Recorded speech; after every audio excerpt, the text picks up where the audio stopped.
The United States dollar took another pounding on German, French, and British exchanges this morning, hitting the lowest point ever known in West Germany. It has declined there by 41% since 1971, and this Canadian thinks it's time to speak up for the Americans as the most generous and possibly the least appreciated people in all the earth.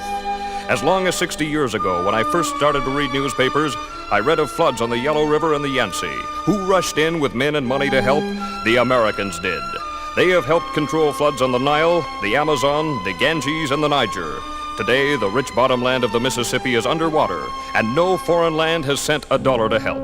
Germany, Japan, and to a lesser extent, Britain and Italy were lifted out of the debris of war by the Americans, who poured in billions of dollars and forgave other billions in debts.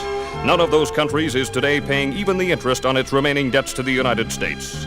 When the franc was in danger of collapsing in 1956, it was the Americans who propped it up, and their reward was to be insulted and swindled on the streets of Paris. I was there. I saw it. When distant cities are hit by earthquake, it is the United States that hurries in to help. Managua, Nicaragua is one of the most recent examples. So far this spring, 59 American communities have been flattened by tornadoes. Nobody has helped. The Marshall Plan, the Truman Policy, all pumped billions upon billions of dollars into discouraged countries. Now newspapers in those countries are writing about the decadent, warmongering Americans. I'd like to see just one of those countries that is gloating over the erosion of the United States dollar build its own airplanes. Come on, let's hear it. Does any other country in the world have a plane to equal the Boeing Jumbo Jet, the Lockheed TriStar, or the Douglas 10? If so, why don't they fly them? Why do all international lines except Russia fly American planes? Why does no other land on Earth even consider putting a man or woman on the moon? You talk about Japanese technocracy and you get radios. You talk about German technocracy and you get automobiles. You talk about American technocracy and you will find men on the moon, not once, but several times, and safely home again.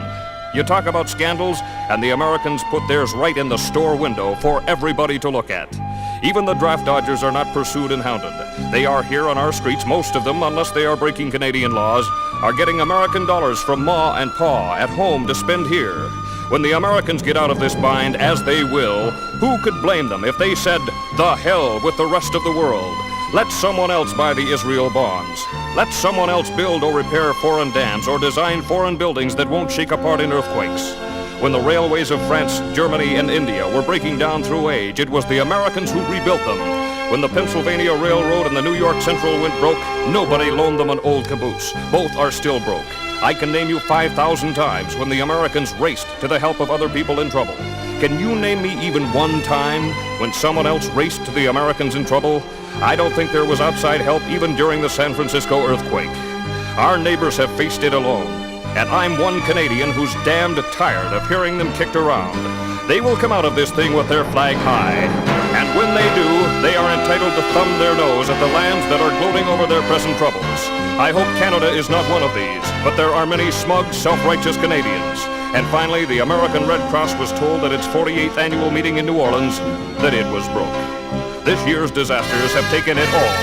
And nobody, but nobody, has helped.